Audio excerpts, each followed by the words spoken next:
Hi good morning. അപ്പോൾ നമ്മുടെ ഇന്നത്തെ റെസിപ്പി ഒരു പായസമാണ് കേട്ടോ. ഇനി പഠിപ്പിച്ച് 2-3 പായസങ്ങളാണെന്ന് മനസ്സിലായല്ലോ. ഇപ്പോൾ നമ്മൾ ചെയ്തു വരുന്നത് പായസങ്ങളാണ്. അപ്പോൾ ഇന്നത്തെ പായസം എന്ന് പറയുന്നത് എല്ലാവർക്കും ഇഷ്ടപ്പെടുന്ന എന്നാൽ ഒരുപാട് കഴിക്കാൻ ബുദ്ധിമുട്ടുള്ള ഒരു പായസമാണ് നമ്മുടെ നെയ് പായസം. ഒരുപാട് അളവിൽ നെയ് പായസം കഴിച്ചിട്ടുണ്ടെങ്കിൽ നമുക്ക് മടുത്തു പോവില്ലേ. അപ്പോൾ ചെറിയൊരളവിൽ നെയ് പായസം കഴിക്കാം. അപ്പോൾ ഉത്രാടം 1-ാം ഓണാണിന്ന്. അപ്പോൾ ഉത്രാടത്തിൻ്റെ അന്ന് സ്പെഷ്യലായിട്ടൊരു പായസം തന്നെ ആവട്ടെ എന്ന് വിചാരിച്ചിട്ടാണ് ഞാൻ നെയ് പായസം തിരഞ്ഞെടുത്തത്. അപ്പോൾ ഇതെന്താണെന്ന് വെച്ചിട്ടുണ്ടെങ്കിൽ ഉണ്ടാക്കി വെച്ചാൽ വേഗം മോശമായി പോവില്ല കേട്ടോ. നമുക്ക് അടുത്ത ദിവസങ്ങളിലൊക്കെ ഉപയോഗിക്കാം. ഫ്രിഡ്ജിൽ വെച്ചാലും നമുക്ക് ഉപയോഗിക്കാം കുറച്ച് ദിവസം. അതുകൊണ്ട് നമ്മൾ ഉത്രാടത്തിനൊന്ന് പായസമൊക്കെ ഉണ്ടാക്കി രാവിലെ തന്നെ റെഡിയാക്കി കഴിഞ്ഞിട്ടുണ്ടെങ്കിൽ ബാക്കിയുള്ള ജോലികളൊക്കെ പിന്നീട് ചെയ്ത് ഒന്ന് റെസ്റ്റ് എടുക്കുമ്പോൾ കുറച്ച് പായസമൊക്കെ കഴിക്കാം. തിരുവോണത്തിന് അത് മാത്രമല്ല പായസം കഴിക്കാവുന്ന എല്ലാ ദിവസവും പായസം കഴിക്കാം. അപ്പോൾ ഓണത്തിന് 4 ദിവസം 4 തരം പായസം കഴിക്കാവുന്നതാണ്. അപ്പോൾ നമുക്ക് 1-ാം ഓണമായിട്ട് ഇന്ന് നെയ് പായസം എങ്ങനെയാണ് തയ്യാറാക്കുന്നതെന്ന് നോക്കാം. നമുക്ക് നമ്മുടെ ഇൻഗ്രീഡിയൻസ് നോക്കാം. നമ്മളിപ്പോൾ എടുത്തിരിക്കുന്നത് 3/4 കപ്പ് ഉണക്കലരിയാണ്. നമ്മുടെ റേഷൻ കടയിലെ കിറ്റിൽ നിന്ന് കിട്ടില്ലേ, ആ ഉണക്കലരിയാണ് എടുത്തിട്ടുള്ളത്. ഇതിപ്പോൾ ഒരു അരമണിക്കൂർ അല്ലെങ്കിൽ 1 മണിക്കൂർ, നിങ്ങൾക്ക് സമയമുണ്ടെങ്കിൽ 1 മണിക്കൂർ വെള്ളത്തിലിട്ട് വയ്ക്കുക. ഞാനിപ്പോൾ 1 മണിക്കൂർ വെള്ളത്തിലിട്ട് വെച്ചു കേട്ടോ. നന്നായിട്ട് കഴുകി വൃത്തിയാക്കിയതിന് ശേഷം വെള്ളത്തിലിട്ട് വയ്ക്കുക. ഇപ്പോൾ ആ വെള്ളം മാറ്റിയെടുത്തതാണിത്. അതിലേക്ക് 100 ഗ്രാം നെയ്യ് വേണം. 3/4 കപ്പ് ഉണക്കലരിയിലേക്ക് 100 ഗ്രാം നെയ്യ് വേണം. അതുപോലെ തന്നെ പിന്നെ വേണ്ടത് ശർക്കരയാണ്. ശർക്കര കറുത്ത ശർക്കര കിട്ടുകയാണെങ്കിൽ, ഡാർക്ക് കളറിലെ ശർക്കര കിട്ടുകയാണെങ്കിൽ അത് തന്നെ എടുക്കുക. അപ്പോഴാണ് നമ്മുടെ നെയ് പായസത്തിന് നല്ലൊരു കളറ് കിട്ടുക. പിന്നെ നമുക്ക് വേണ്ടത് തേങ്ങ കൊത്തും റേസിൻസും ആണ്. നമ്മൾ ഇതിൽ കാഷ്നട്ട് ചേർക്കില്ല കേട്ടോ. കാഷ്നട്ട് ചേർക്കാതെയാണ് നെയ് പായസം ഉണ്ടാക്കുക. അപ്പോൾ ഈ അരി നമ്മൾ സോക്ക് ചെയ്ത് വെച്ചില്ലേ, ഇത് ഇതുപോലെ ഒന്ന് തിരുമ്മി എടുക്കുക. അപ്പോൾ നമ്മുടെ ഉണക്കലരി ഒന്ന് ചെറുതായിട്ട് മുറിഞ്ഞ് വരും. അപ്പോൾ നമുക്ക് പായസം ഉണ്ടാക്കാനായിട്ട് നല്ലത് ഈ വലിയ അരിയേക്കാൾ ചെറിയ അരിയാണ്. നമ്മൾ മിക്സിയിലിട്ട് പൊടിച്ചിട്ടുണ്ടെങ്കിൽ ശരിയാവില്ല. അതുകൊണ്ടാണ് നമ്മൾ ഒന്ന് കയ്യിൽ വെച്ചിട്ട് തിരുമ്മി എടുക്കുന്നത്. ഇതുപോലെ ഒന്ന് തിരുമ്മി എടുത്തിട്ടുണ്ടെങ്കിൽ ഇത് 2ആയിട്ട് വരും. ഇത് കണ്ടോ, ചെറിയ പീസുകളായി കഴിഞ്ഞു.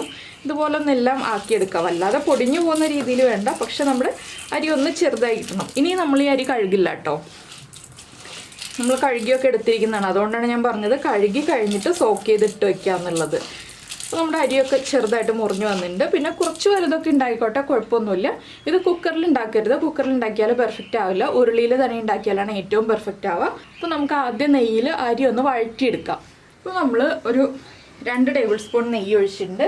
ഇതിലേക്ക് നമ്മൾ എടുത്തു വെച്ചിരിക്കുന്ന അരി ഉണ്ടല്ലോ, അരി ഇട്ട് കൊടുക്കാം.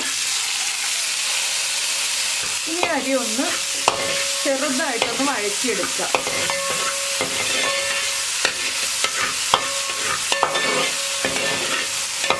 മുഴുവൻ അരിയിലേക്ക് ഒന്ന് പിടിച്ചു വരണം. ആ രീതിയിൽ നമ്മളൊന്ന് വഴറ്റിയെടുക്കുക. അരിയിലുള്ള വെള്ളമൊക്കെ ഒന്ന് വറ്റിപ്പോകണം. അപ്പോൾ നിങ്ങൾക്ക് ചെറുതായിട്ട് അരി വേണ്ടാന്നുണ്ടെങ്കിൽ ഇതുപോലെ ഒന്ന് കൈകൊണ്ട് പൊടിച്ചെടുക്കേണ്ട ആവശ്യമില്ല കേട്ടോ. നമ്മൾ ആ മുഴുവൻ അരി ഇട്ടിട്ട് തന്നെ പായസം ഉണ്ടാക്കാം. പക്ഷേ ഈ പായസം എന്ന് പറയുമ്പോൾ മുഴുവൻ അരി ഇട്ടിട്ടല്ല പായസം ഉണ്ടാക്കുന്നത്. അപ്പോൾ അരി നമ്മുടെ ഉരുളിയിൽ പിടിച്ചു വരുന്നുണ്ട്. നമുക്ക് കുറച്ചുകൂടി നെയ്യ് ചേർത്ത് കൊടുക്കാം. നോൺ സ്റ്റിക്ക് പാനിൽ വേണമെങ്കിലും ഉണ്ടാക്കാം, പക്ഷേ ഏറ്റവും നല്ലത് നമ്മൾ ഉരുളിയിൽ തന്നെ തയ്യാറാക്കുന്നതാണ് കേട്ടോ.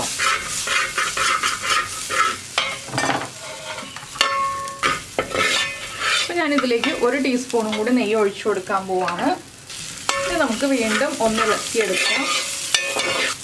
ഇതിലേക്ക് നമുക്കൊരു 3 കപ്പ് വെള്ളം ചേർക്കണം. അപ്പോഴാണ് നമ്മുടെ അരി വെന്ത് കിട്ടാൻ പാകത്തിലാവുക. ചോറ് വയ്ക്കുന്ന അരി ഉപയോഗിച്ചും ചെയ്യാം, പക്ഷെ വേവ് വല്ലാതെ വേവ് കൂടുതലായിരിക്കും. അതുപോലെ തന്നെ ടേസ്റ്റിനും വ്യത്യാസം ഉണ്ടാവും.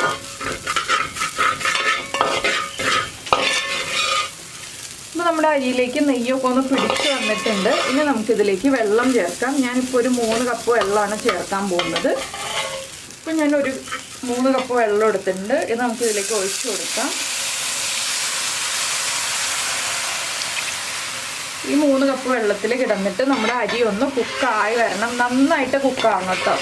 എന്താണെന്ന് വെച്ചിട്ടുണ്ടെങ്കിൽ നമ്മൾ നന്നായിട്ട് കുക്ക് ചെയ്തെടുത്തില്ല എന്നുണ്ടെങ്കിൽ ഒരു കല്ലിപ്പ് വരും അരിക്ക്. നന്നായിട്ട് ചോറ് വെന്താലല്ലേ നമ്മുടെ പായസം പെർഫെക്റ്റ് ആവുള്ളൂ. അപ്പോൾ ഈ അരി ഒന്ന് കുക്കാവുന്ന സമയത്ത് നമുക്കിനി നമ്മുടെ ശർക്കര മെൽറ്റ് ചെയ്തെടുക്കാം. ശർക്കര കത്തി ഉപയോഗിച്ച് ചീവി ചെറുതാക്കിയിട്ട് 1/4 കപ്പ് വെള്ളം ചേർത്ത് മെൽറ്റ് ചെയ്യുക. ഒരുപാട് വെള്ളം ചേർക്കേണ്ട, 1/4 കപ്പ് വെള്ളം മതി. ശർക്കരപ്പാനി കൂടിപ്പോയിട്ടുണ്ടെങ്കിൽ നമ്മളത് വറ്റിച്ചെടുക്കാൻ കുറേ സമയം എടുക്കും. അതുകൊണ്ടാണ് 1/4 കപ്പ് വെള്ളം മതി എന്ന് പറയുന്നത്. അപ്പോൾ ഇനി ഞാൻ ശർക്കര മെൽറ്റ് ചെയ്തെടുക്കട്ടെ. ഇപ്പോൾ നമ്മൾ നമ്മുടെ അരി കുക്ക് ചെയ്തെടുത്തിട്ടുണ്ട്. നന്നായിട്ട് കുക്കായിട്ടുണ്ട്. വെള്ളമൊക്കെ വറ്റി വന്നു. ഞാനൊരു 4.25 കപ്പ് വെള്ളം ആദ്യം ചേർത്തിട്ടുണ്ട് കേട്ടോ അരി വേവിക്കാനായിട്ട്. ഇനി നമുക്കിതിലേക്ക് മെൽറ്റ് ചെയ്ത് വെച്ചിരിക്കുന്ന ശർക്കര ചേർക്കാം. 1/4 കിലോ ശർക്കരയാണ് എടുത്തിട്ടുള്ളത്. അത് നിങ്ങളുടെ മധുരം അനുസരിച്ച് നിങ്ങൾക്ക് കൂടുതൽ ശർക്കര വേണമെന്നുണ്ടെങ്കിൽ കൂടുതൽ ശർക്കര ചേർക്കാവുന്നതാണ്. ഞാനിപ്പോൾ 1/4 കിലോ എടുത്തിട്ടുണ്ട്. ഇനി മധുരം നോക്കിയിട്ട് ആവശ്യമാണെങ്കിൽ നമുക്ക് ചേർക്കാം. എന്താണെന്ന് വെച്ചാൽ ശർക്കര നമ്മുടെ അരിയിലേക്കൊക്കെ പിടിച്ചു വന്നു കഴിയുമ്പോൾ ആവശ്യത്തിന് മധുരം ഉണ്ടാവും. അതുകൊണ്ടാണ് നമ്മൾ ഒരുപാട് ശർക്കര ചേർക്കാതിരിക്കുന്നത്. ഈ ശർക്കര നന്നായിട്ടൊന്ന് അരിയിലേക്ക് പിടിച്ചു വരുന്നത് വരെ ഇടയ്ക്കിടയ്ക്ക് ഒന്ന് ഇളക്കി കൊടുക്കണം.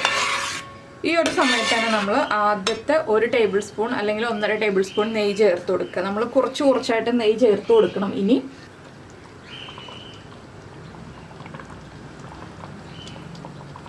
ഞാനിപ്പോൾ 1 ടേബിൾ സ്പൂൺ നെയ്യ് ചേർത്തിട്ടുണ്ട്. ഇനി ഇതൊന്ന് നന്നായിട്ട് ഇളക്കി മിക്സ് ചെയ്യുക. ഈ പായസം ടൈറ്റായി വരുന്നതനുസരിച്ച് നമ്മൾ നെയ്യുടെ അളവ് ചേർത്ത് കൊടുത്തുകൊണ്ടിരിക്കുക ഇങ്ങനെ ഇടയ്ക്കിടയ്ക്കായിട്ട്.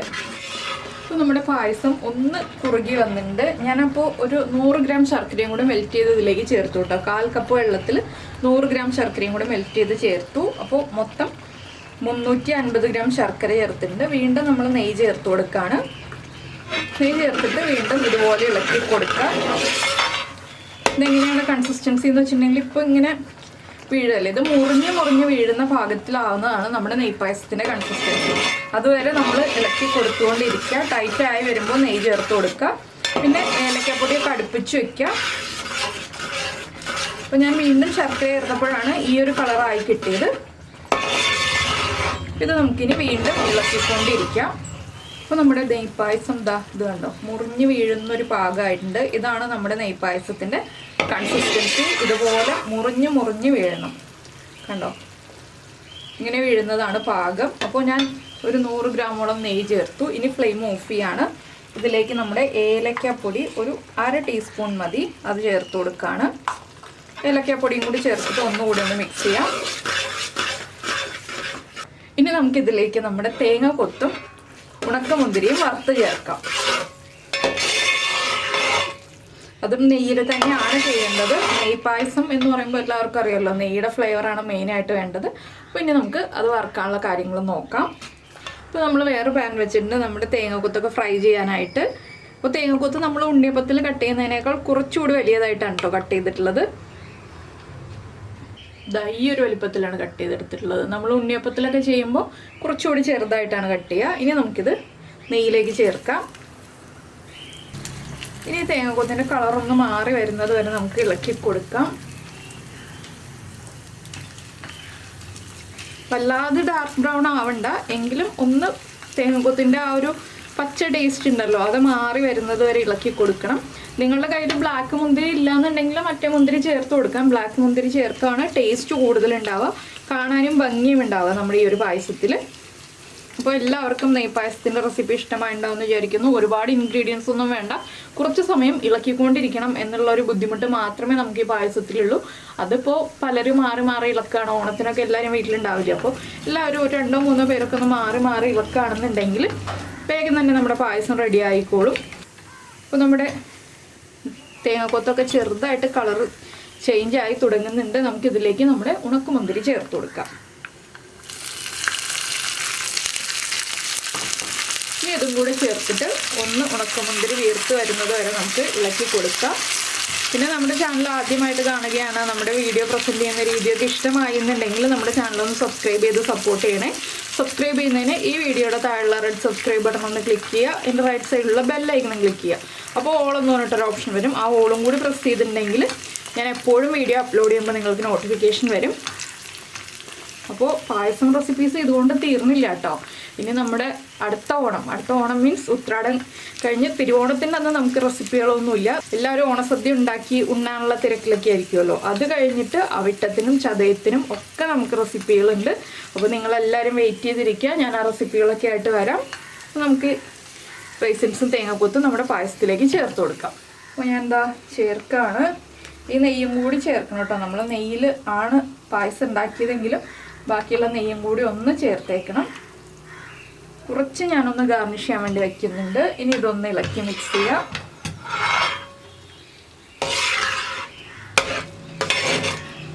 നല്ല അടിപൊളി നെയ്പായസം റെഡി ആയി കഴിഞ്ഞു. അപ്പോൾ എല്ലാവരും ഉണ്ടാക്കി നോക്കുമല്ലോ. ഉറപ്പായിട്ടൊന്ന് ട്രൈ ചെയ്ത് നോക്കണേ. നെയ് പായസം ഉണ്ടാക്കാനായിട്ടാണ് ഈ പ്രാവശ്യം നമ്മുടെ ഗവൺമെൻറ് നമുക്ക് അരിയൊക്കെ തന്നിട്ടുള്ളത്. അപ്പോൾ നമ്മൾ അരിപ്പായസമൊക്കെ പല പ്രാവശ്യം ഉണ്ടാക്കി കഴിഞ്ഞു. ഇനിയിപ്പോൾ നെയ് പായസമൊക്കെ ഉണ്ടാക്കാനുള്ളൂ. വേറെ റെസിപ്പികളുണ്ട് കേട്ടോ, ഞാനിപ്പോൾ പറഞ്ഞതെന്ന് മാത്രമേ ഉള്ളൂ. അപ്പോൾ എല്ലാവരും ട്രൈ ചെയ്ത് നോക്കില്ലേ. നമുക്ക് നമ്മുടെ അടുത്ത റെസിപ്പിയുമായിട്ട് അടുത്ത ദിവസം വീണ്ടും കാണാം. കണ്ടോ, നമ്മുടെ കറുത്ത മുന്തിരിയും അതുപോലെ തന്നെ നമ്മുടെ തേങ്ങാക്കൊത്തും ഒക്കെ കടിക്കാനും കാണാനും ഒക്കെ കിട്ടുന്നുണ്ട്. നമുക്കിതൊരു ബൗളിലേക്ക് മാറ്റാം കേട്ടോ.